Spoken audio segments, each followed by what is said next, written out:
Bibek Debroy, I don't think he needs introduction because he is, of course, one of the most formidable economists in this country. He is chairman of the PM's Economic Advisory Council. He is a member of the Niti Aayog. He has done significant work in economic theory and game theory in the areas of political and economic social inequity.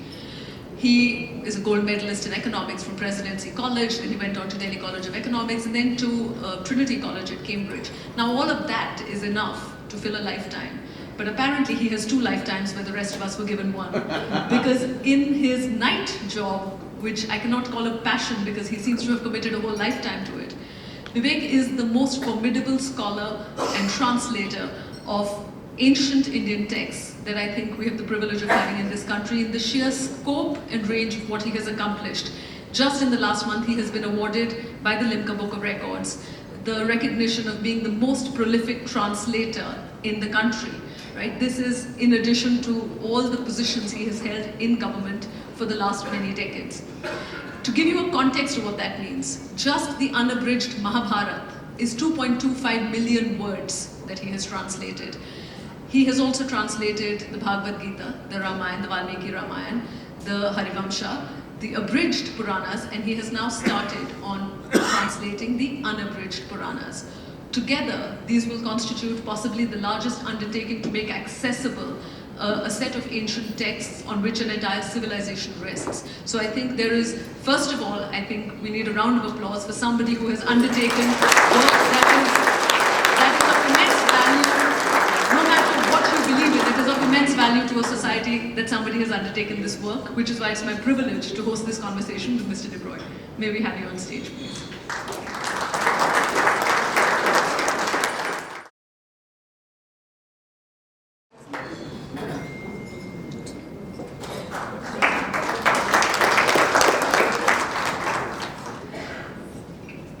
Before we come to the texts, Mr. Debroy, if I could ask you, how does an economist decide to become a translator of ancient texts?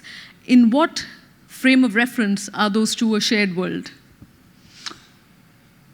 I'm not very sure. Good evening, ladies and gentlemen. I'm not very sure how I should respond to that, because I've now come to the conclusion that none of this is a very conscious decision on my part. I might like to think it's a conscious decision. It's a pampering of the ego. But if I look back the last 20 years, 30 years, it's almost as if an unseen hand steered me in this particular direction. But the physical dynamics of it, how did you encounter the ancient texts, and why did you think that many people encounter the texts and decide to read them? Very few decide to do the work that you have chosen to do. Well, let me state the following first. If I asked you, or it's a question that I often confront, why did you translate the Mahabharata? Aren't there innumerable translations of the Mahabharata in English floating around? I'm talking about translations in English. Contrary to what you might think, most of the translations of the Mahabharata you see floating around in English, they are abridged translations.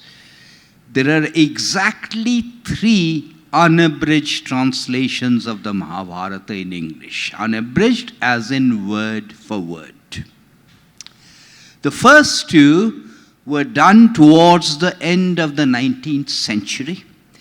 The first one was done by Kishori Mohan Ganguly, roughly between the years of 1885 and 1895. And the second one was done by Manmathanath Datta between the years 1895 to 1905. Notice the obvious, except the obvious needs to be spelt out, that both of these were mad Bengalis. So it required a third Bengali to translate the unabridged Mahabharata into English.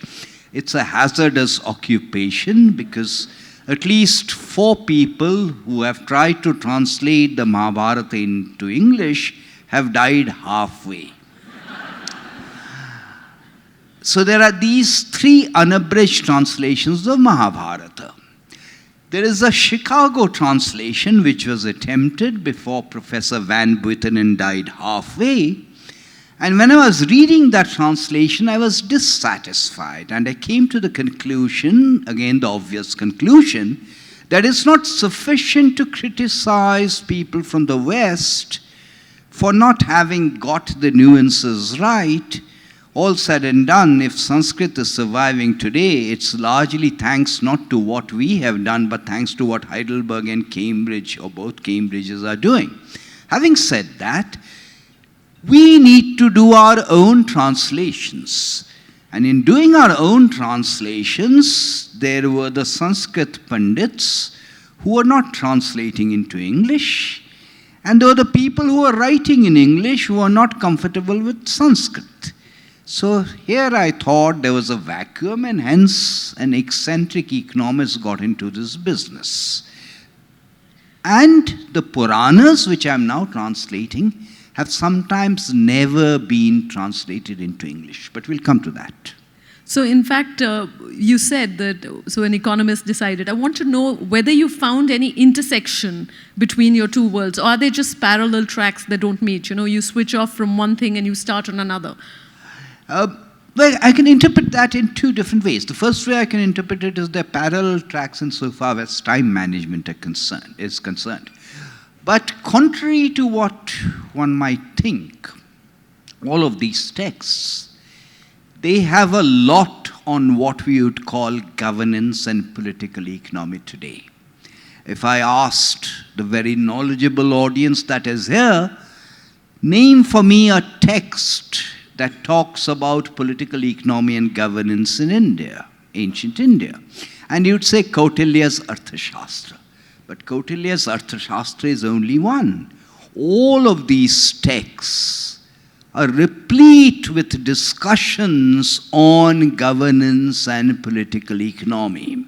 When we look at Hinduism, quite often we tend to equate Hinduism with Vedanta, with the Upanishads. Vedanta and Upanishads were for whom? They were for people who'd gone off on Vanaprastha and Sannyas. The vast majority of the population then, as today, did what they were interested in, namely the pursuit of Artha and Kama. Where are those texts on Artha and Kama? They are not to be found in texts composed by people who are in Vanaprastha and Sannyas, but they are to be found in texts like the Mahabharata and the Puranas. So, current dialogue, and at this particular time, we seem to be where talking about the ancient texts is a bit like fighting the Battle of Kurukshetra, because you're on one side or the other. You are either for myth or for history, you're either for reason or for bunkum. How do you read this conflict? And how do you read the ancient texts and their contemporary relevance? These texts are perpetually relevant because all of these texts represent, as I said, these particular texts that I am talking about, these represent the pursuit of dharma, artha and kama. The word dharma is heavily overused, and it has different translations in English. When I'm using the word dharma now, I don't mean it in the sense of moksha dharma, which is the pursuit of liberation or emancipation from samsara, or the cycle of life. I mean it in the standard sense of dharma or good behavior or duty. In all of this, the dilemmas we face, the conflicts of dharma we face, are no different from what was faced thousands of years ago. The protagonist may be different, the context may be different, the socio-economic context may be different, but the dilemmas are the same, and therefore the questions are perennial. So far as people debating on the basis of these texts is concerned, I wish more people on either side read the texts. To my mind, the debate and the discussion on either side happens or is conducted by people who have not bothered to read the texts. So, have you found yourself changed fundamentally by your engagement with these texts? And would you be able to tell us in what way?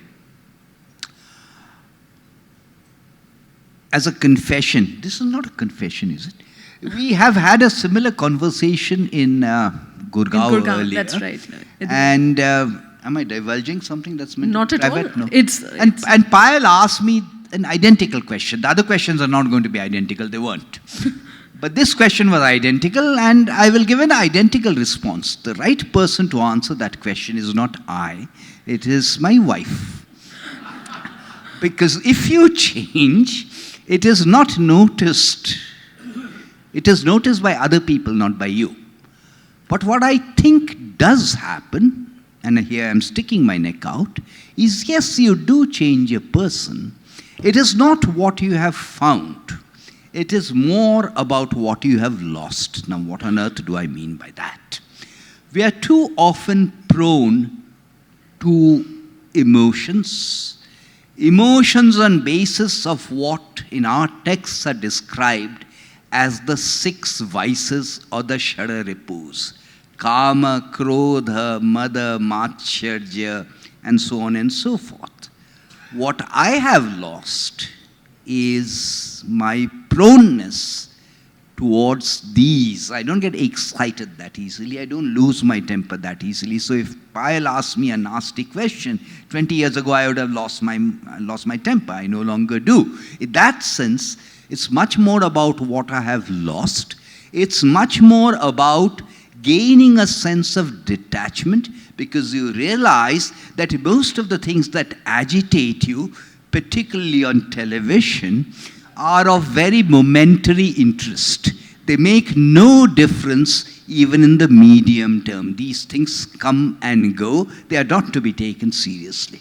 So I have to say my question didn't change, but your answer did, because you now revealed you may not get angry at what I asked. That's a new one.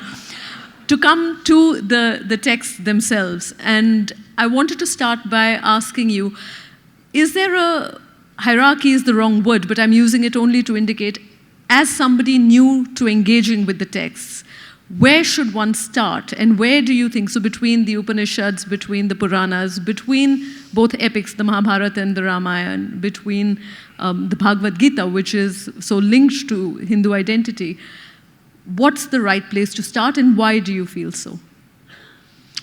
I think the answer really depends on the person. Because let's understand the Puranas first, about what they were supposed to do. According to perception, Vedavyasa was the composer of the Mahabharata, and he was the composer of the Puranas also. And before that, he had classified and categorized the Vedas. Vedavyasa is actually a title. In every yuga, there is someone who comes along and classifies and collates the Vedas, and he is known as Vedavyasa. In the listing that we have, this particular Vedavyasa is the 28th in the list that we have. In other words, there have been 27 Vedavyasas before him. His proper name is actually Krishna Dvaipayan. Krishna because he was dark in complexion, and Dvaipayan because he was born on an island or Deepa. The Vedas and the Upanishads, they are not meant for everyone. They tend to be somewhat esoteric.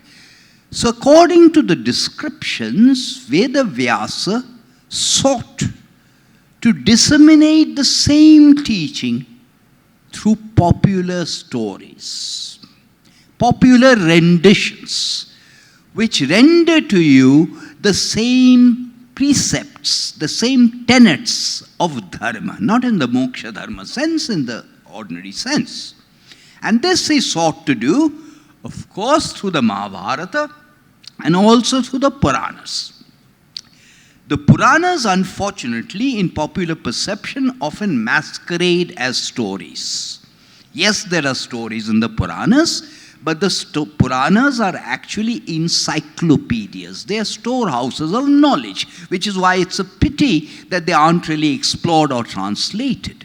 So if depending on what I'm interested in, perhaps an easier entry point is actually the Puranas, and an easy entry point is not my translations, which are unabridged translations. An easier entry point might actually be Amar Chitra Katha or its equivalent.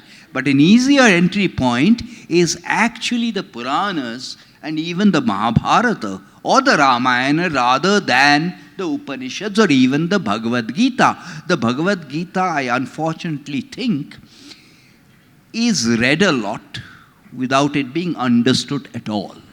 If it is an easier entry point one is looking for, I would recommend, there are several Gita texts, by the way. The Mahabharata itself has at least 11 separate Gitas. I would recommend something called the Ashtavakra Gita, which is much, much more direct if one is interested in that kind of text. So I have many questions coming from that, but back to, for the moment, the Puranas. When you say they're encyclopedias, would you give us a sense of the scope or the range of knowledge embedded within? Just to get the basics clear first, there are Puranas, and Purana simply means ancient tale. And there are lists prevalent in different parts of India. There are the major Puranas known as Mahapuranas, and there are minor Puranas known as Upapuranas. The list of Upapuranas varies greatly from one part of India to another. When I'm using the word Purana now, I mean the Mahapuranas. And there are 18 of these Mahapuranas. The Mahabharata, according to perception, has 100,000 shlokas. What does a shloka translate to in English? One shloka translates into about 20 or 25 words. And Payal has already told you that the Mahabharata translation that I did runs into about 2.25 million words. The Puranas collectively, the Mahapuranas collectively, amount to 400,000 shlokas. So that is 4 times the size of the Mahabharata. So by the time the Purana translations are done, we are talking about something like 12 million words. Every Purana is supposed to satisfy 5 characteristics. They are known as Pancha Lakshana. What are these 5 characteristics? The first one is the original creation. And of course, the final universal destruction, dissolution. So that's one.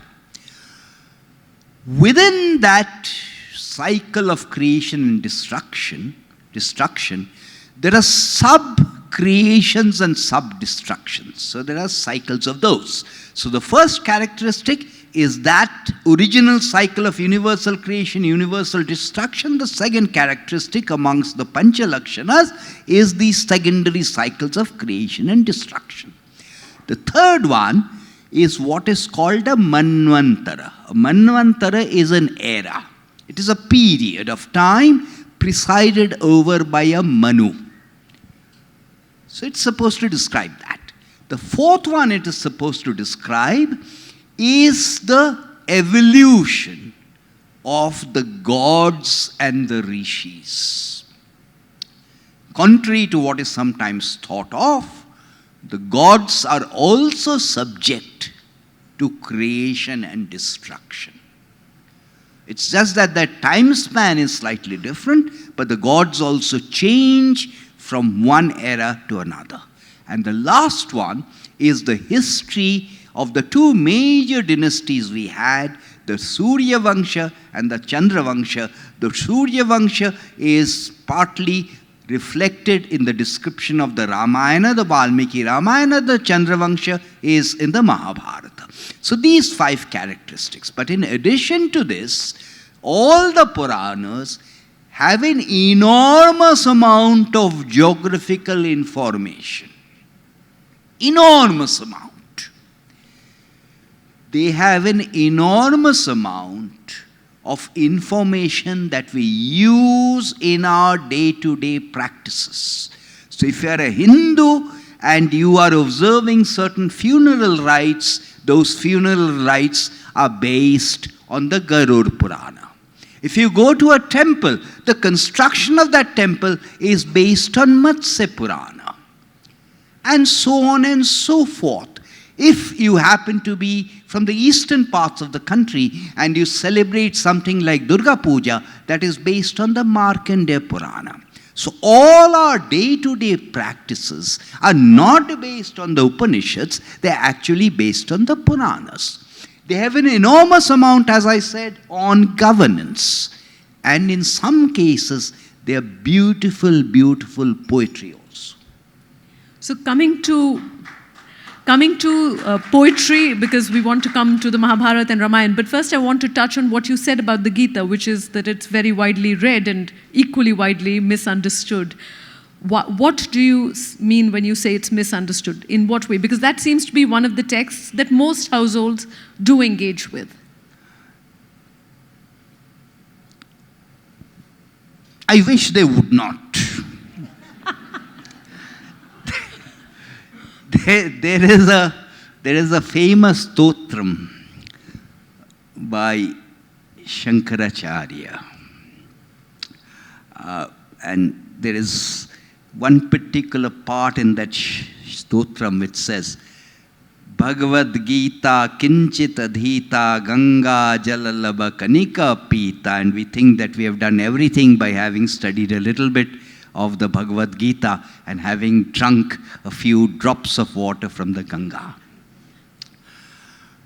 The Bhagavad-Gita is a wonderful text. And what you find from the Bhagavad-Gita is entirely dependent on you.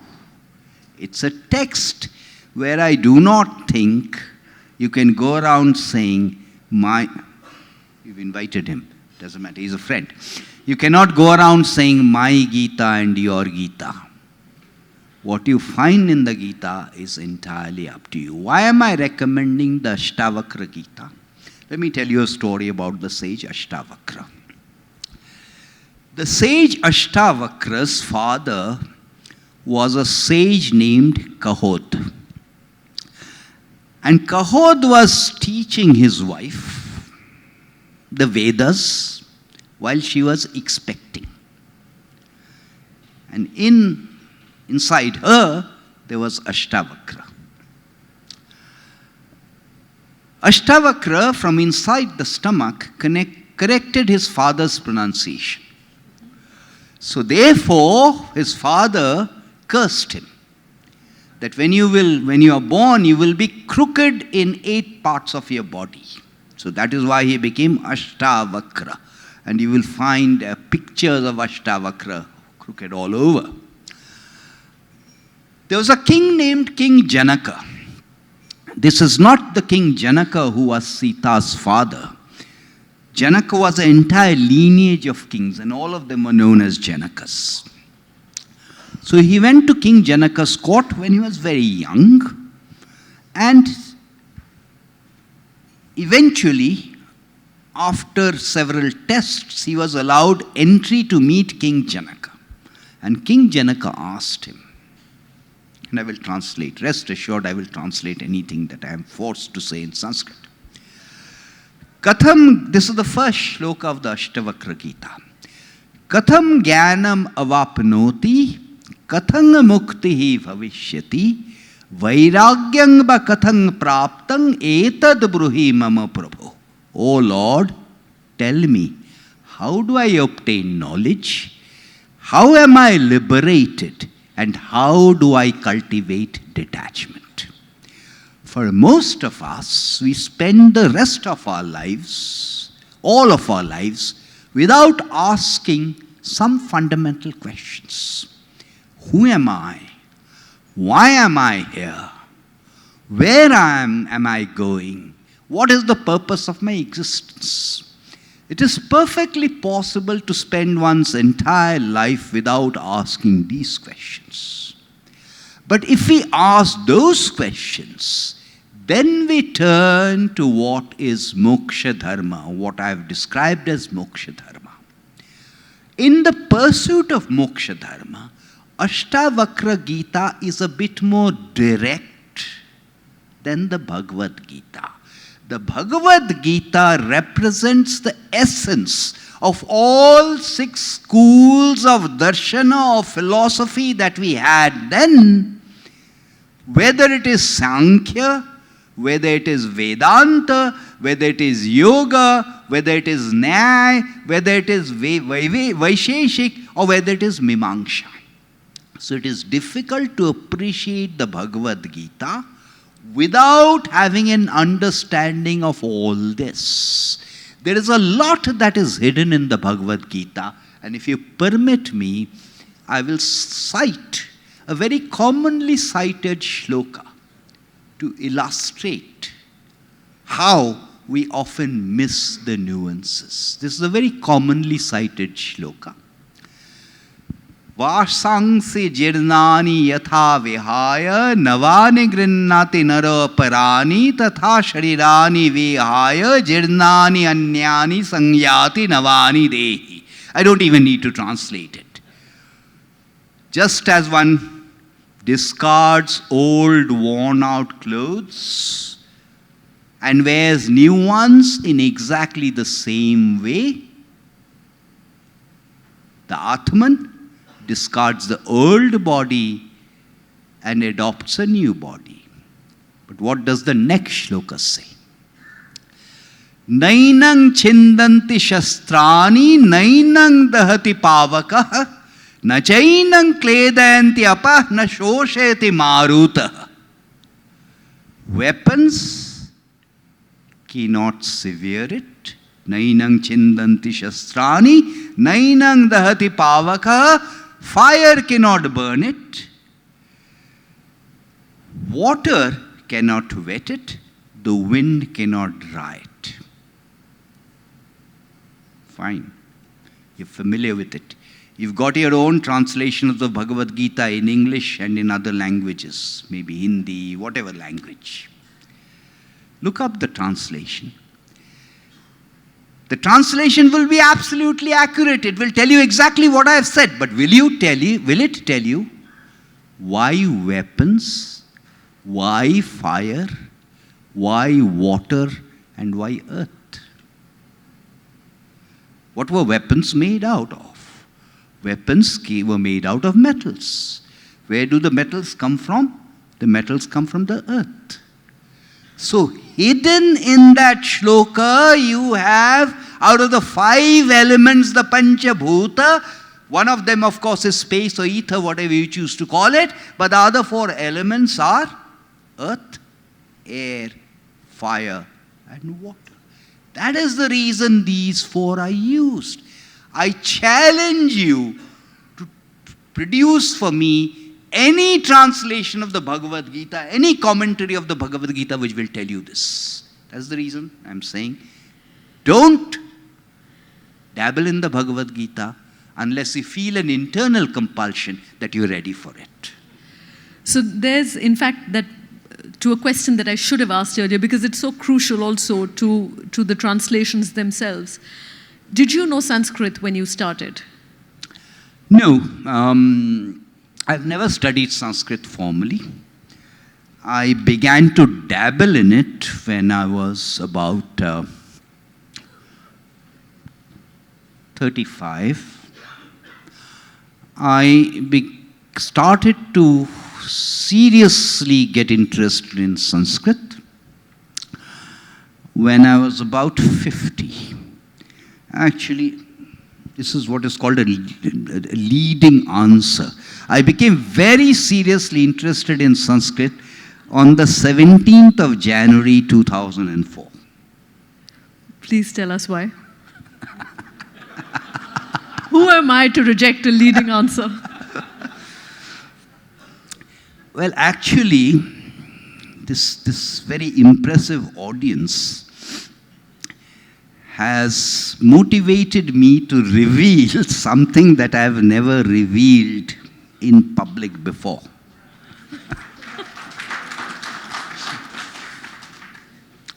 On the 17th of January 2004, I had a heart attack which was not detected in time, and in a sense it was lucky that I at all survived. To cut a long story short, when you have a brush with death, you begin to question your entire existence. You begin to question your entire pursuit of whatever it has been pursuing, you have been pursuing in your life, and therefore you reinvent yourself. So what was earlier a dilettante's interest in Sanskrit became a very serious interest in Sanskrit, not Sanskrit as an end in itself, but as a means to studying, reading these texts. And may I just say, and I think this deserves an astonishing, it's an astonishing feat. It deserves a round of applause. Who has the complexity of a language like Sanskrit to start engaging with that at the age that you said that you did, and then to go on to translate well over already 500,000 words. And by the time you're done with all the translations that you say, it will run into, as we said, 12 million with just the Puranas alone. That is an astonishing feat. Will you tell us a little about how you taught yourself Sanskrit? And I will ask you to tell us something you did before, because that's a very telling story about the spoken Sanskrit and not having somebody to necessarily practice it with. Normally, how does one learn a language? One learns a language in a very structured kind of way. When you learn a language by first learning how to speak it, then to read it, and then to write it. That's the normal process for studying any language. But because I studied Sanskrit on my own, I did not enroll for anything. I studied it at home, through means I will tell you in a minute about. I learnt it the wrong way around. My motivation was to read it first.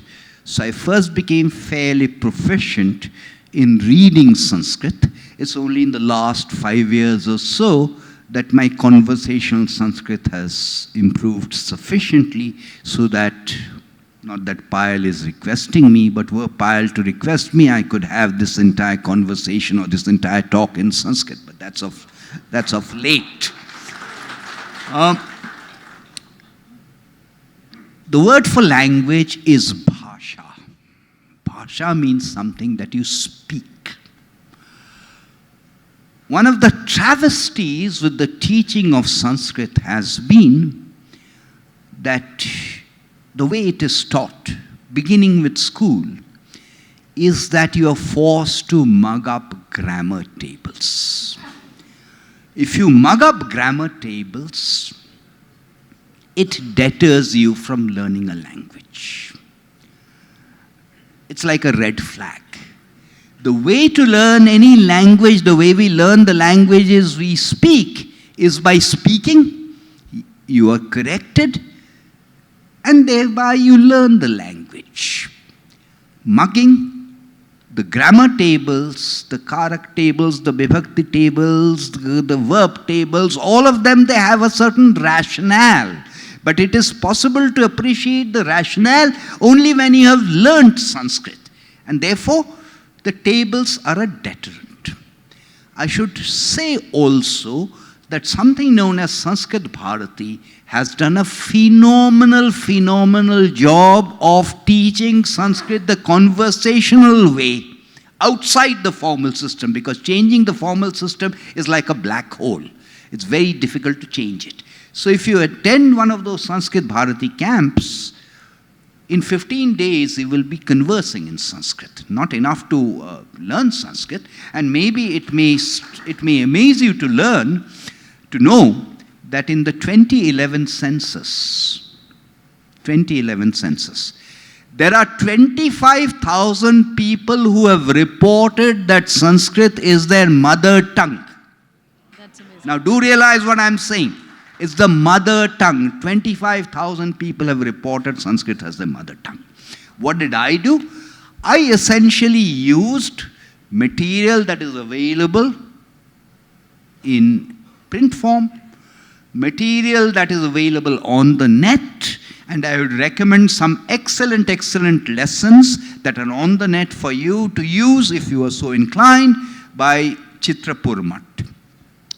There are excellent videos that have been produced by the Rashtriya Sanskrit Sansthan, so you can use them at home. So there are a variety of techniques. And I was referring to how you practiced your conversational Sanskrit.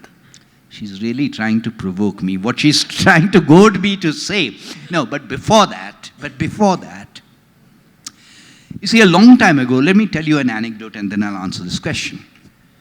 A long time ago, I told you that I had a dilettante interest and the serious interest started in 2004. Before that, I did unabridged translations, unabridged ones, of the Vedas, the Upanishads and the Puranas. They're bad translations, so please don't go and buy them. They're not outside in any case, but they sell on the net. But apparently, they still do very, very well. And there was a publisher who had published them, and these were all abridged translations. I ran into him at a book fair, and this gentleman tells me, Mr. Debroy, your Vedas are doing very well, but now I want you to do unabridged translations of the Rig Veda to start off with, and we'll have the Sanskrit on one side, we'll have the English on the other side. I was not terribly interested. So to fend him off, I said, all right, let me go back, let me read the Rig Veda, reread the Rig Veda, because I read it when I did the abridged translations. When you are reading it from the point of view of doing an unabridged translation, you read it much more carefully. When I read it, I found in the Rig Veda, it said, dogs were used as beasts of burden. I scratched my head and I thought, I hadn't noticed that before, dogs being used as beasts of burden. The Vedas, most of you know, they are really mantras to various gods and goddesses. In the Yajur Veda, I find a shloka that is addressed to a dog. I thought, what? I didn't notice that. And soon I was just collecting material on dogs, whatever I could dig up on dogs. And don't tell me about the dog which went with the Pandavas and Mahaprasthan. That was not a real dog. That was dharma disguised as a dog. I mean real dogs. And I have plenty of dog stories if time permits. So I soon had a manuscript on dogs. And it was called Sarama and Her Children. Sarama is the mother of all dogs and is also the dog of the gods, which is why one word for dogs in Sanskrit is Saramaya, the descendants of Sarama. So I had this manuscript called Sarama and Her Children. And it was the only one of my books, manuscripts, which was refused by 14 publishers. Then in desperation, I went to Penguin, and Penguin said, lovely book, we want to publish it. So therefore, my love for Sanskrit has a link with dogs. And therefore, what she was provoking me to say is that my wife does not speak Sanskrit. So the only chance I have of practicing Sanskrit, other than when I meet the Sanskrit Bharati people, or when Algebra does its next session in Sanskrit, is to speak to my dogs in Sanskrit. and some basic commands they do understand. You did also say, and you said last time, that the publisher said, and this was an informal conversation, do you want the God book first or the dog book first? Okay, we are going to run out of time, but I will take 5 minutes for sure, because how can we not come to the Mahabharata and the Ramayana? And I don't think 5 minutes are enough. We'll take as much as necessary to ask a few crucial questions. The Mahabharata and the Ramayana both pose very different challenges, I think, in translation. Would you talk us a little bit through what those challenges were?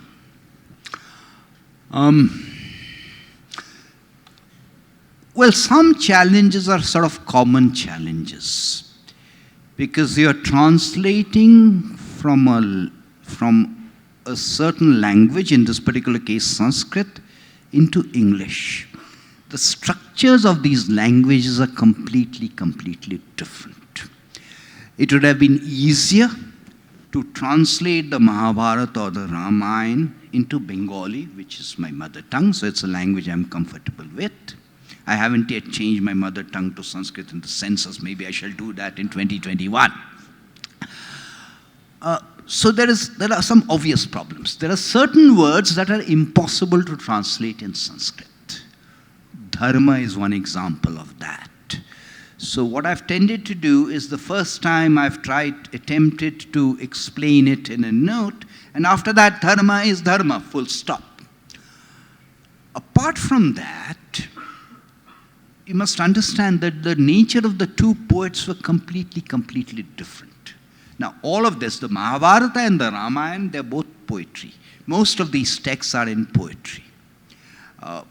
Today, when we hear poetry, we tend to think of rhyming. That rhyming is with Jayadeva and the Vaishnava poets. So, if you're familiar with Jayadeva and the Vaishnava poets and Gita Govindam, for example, Pralaya Payadhi Jaladrita Vanasi Vedang Vihita Vahitram Charitram Akhedam Vedam Khedam. These are all Jayadeva and after that. Before that, Sanskrit poetry was slightly different, and there was an entire Chanda Shastra, which, believe it or not, had anticipated what we now know as the binomial theorem or the multinomial theorem or Pascal's triangle and whatever.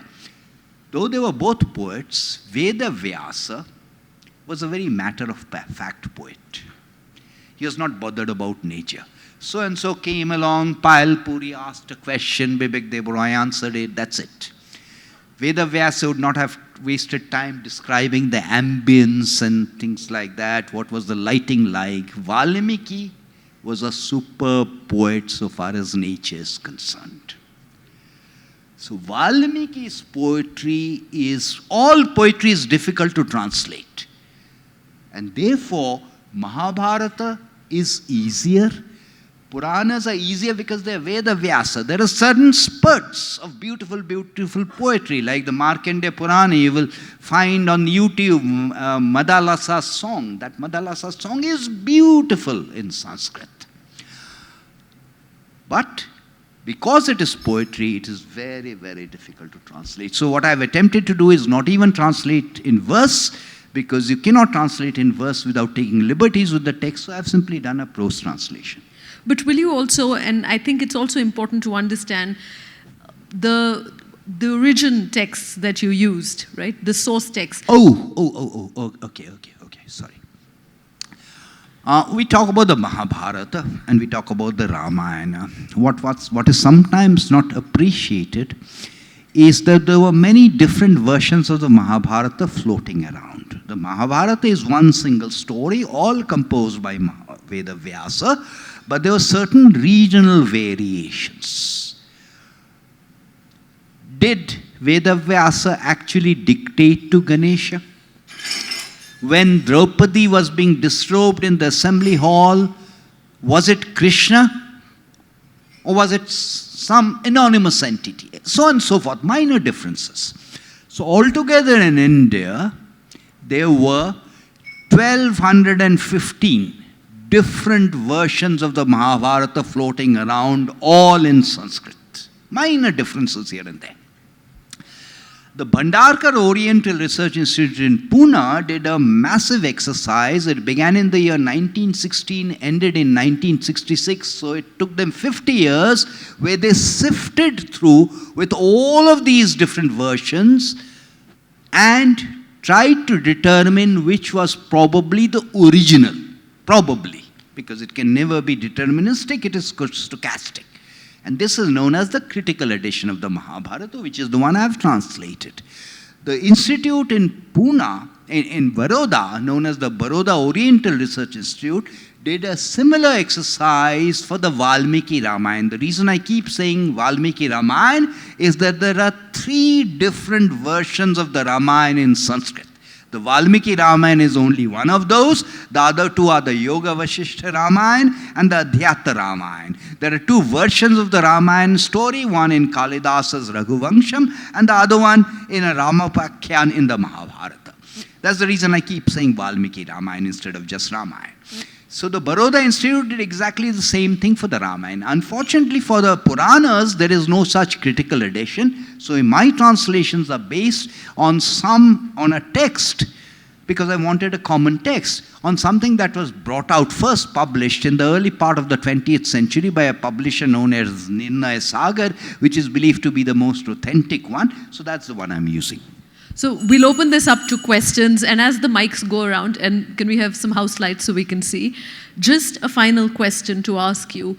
Do you find, you've said somewhere that the Mahabharata is like a novel, and the Ramayana is like a story. What did you mean by that? What I meant by that is, what is the difference between a novel and a story? These days, no one writes novels. They may pretend to write novels, but no one writes novels anymore. A novel, typically to my mind, means that you are looking at events from the points of view of more than one protagonist. So everyone has a certain point of view.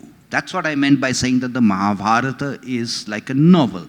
So there is a Duryodhan point of view, there is a Yudhishthir point of view, there is a Karna point of view, whereas Ramayana is Ramayan. It is Rama's progress. So everything is from Rama's perspective. The others may have said a few things here and there, but it's fundamentally Rama's perspective. That's what I meant by it being a bit like a story, although it's a long story, whereas the Mahabharata is more like a novel.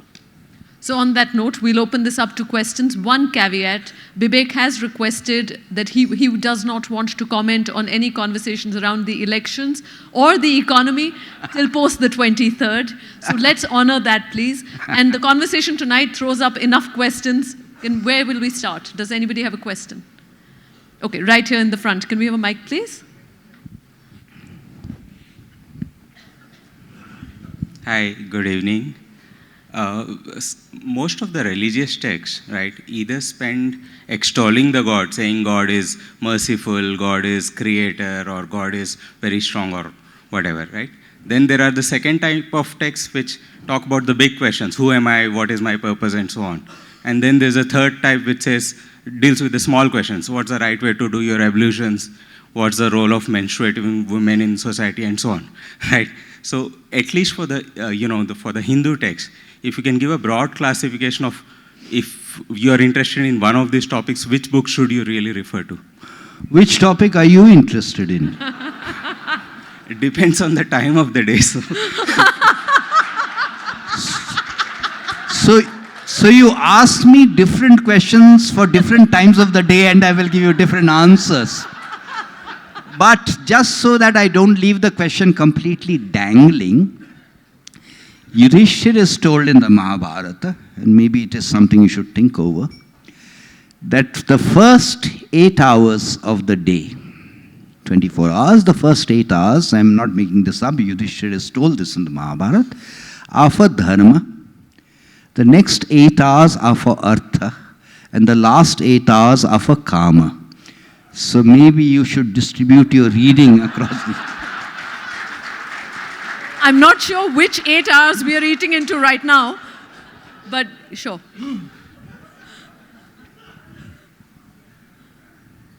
So are you happy with your present appointment, and do you think you are in the right place?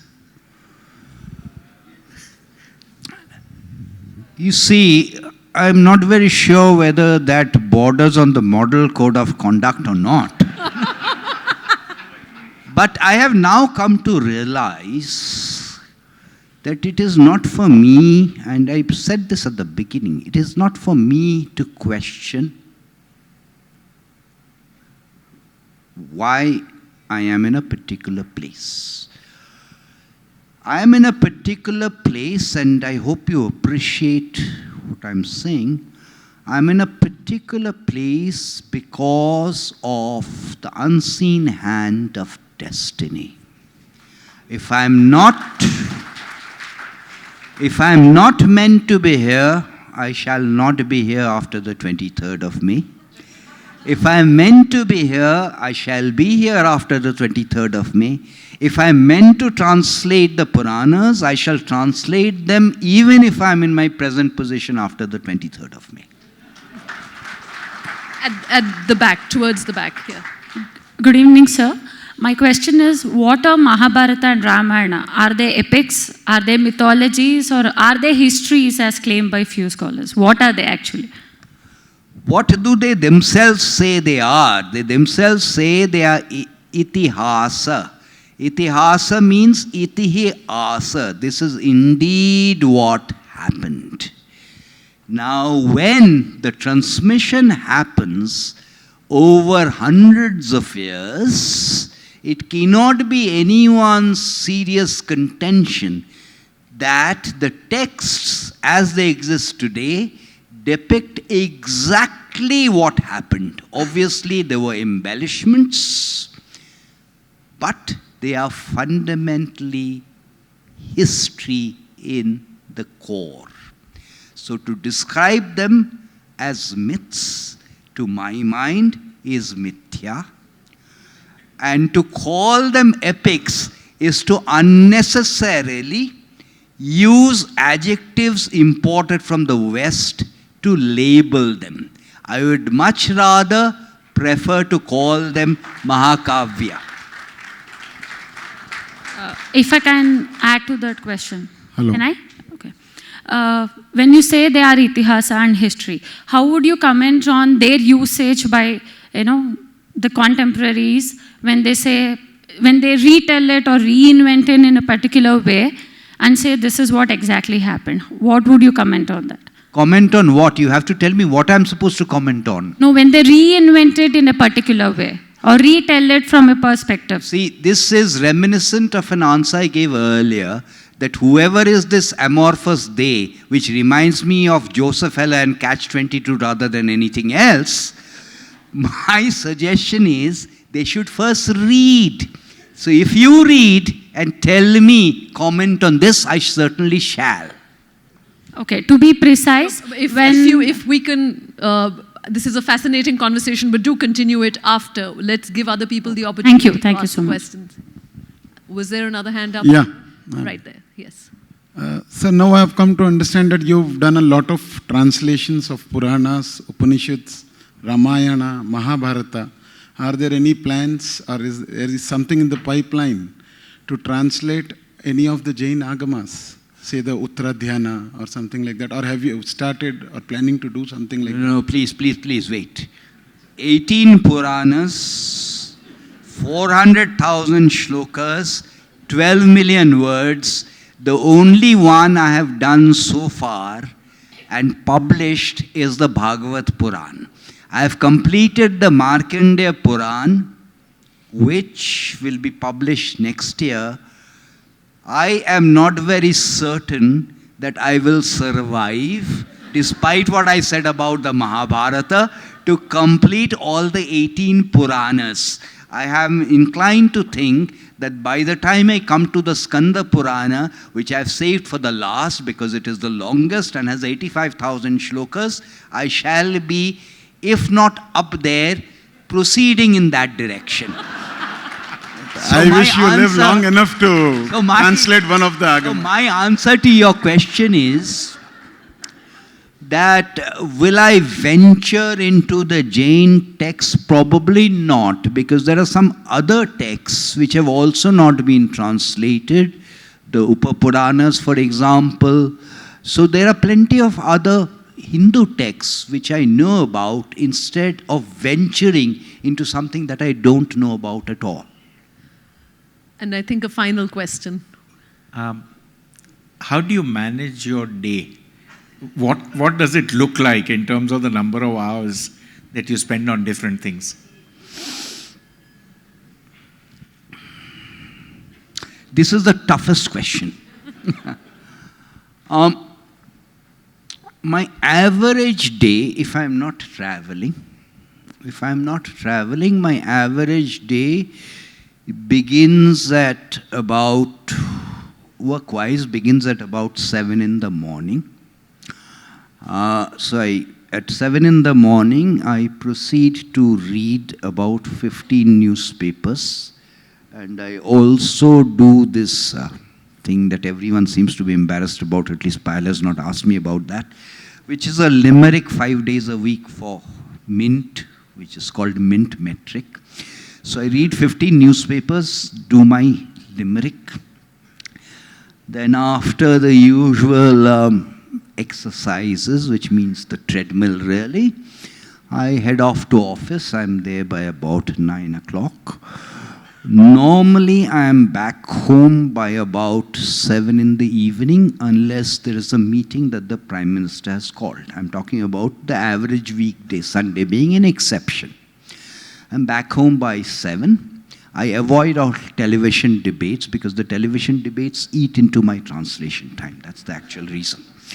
And the nation is very grateful for the translations as well as for your avoidance of television. So 7 to 8:30, unless, as I said, there is a late meeting or something, 7 to 8:30 is normally my translation time. After 8:30 is when we head off for the dinners or whatever other commitments there may be. So the translations are either done between 7 to 8:30, or they sometimes are done on Sundays, because normally there are no meetings on Sundays, or they are done when I'm invited for events like Algebra, where at least I can get a little bit done on the flight and I can get a little bit done in the hotel room. By the way, if we didn't feel terrible already, we now know you're also fitting in the treadmill, writing a limerick, going to dinners, and conducting meetings, in addition to being in the Limca Book of Records for most prolific translator. Thank you, Bibek. This has been absolutely illuminating. And I think, not that there are too many takeaways, but I think if there's one, no matter what you believe in, read the texts. I think it is acknowledged, not just, he did mention he's only the third person to translate the unabridged Mahabharata. He's also, I think there's only one other who has translated the unabridged Ramayana as well as the Mahabharata. So there is a very small selection of genuinely accomplished texts to work with. Please start with these translations, and then the conversations can flow from there. Right now, just a 15-minute break to refill your glasses, and we're back for a conversation with Chetan Bhagat. Thank you very much. Bibek's books are outside. I hope he will stay on post the second conversation to sign them. Thank you.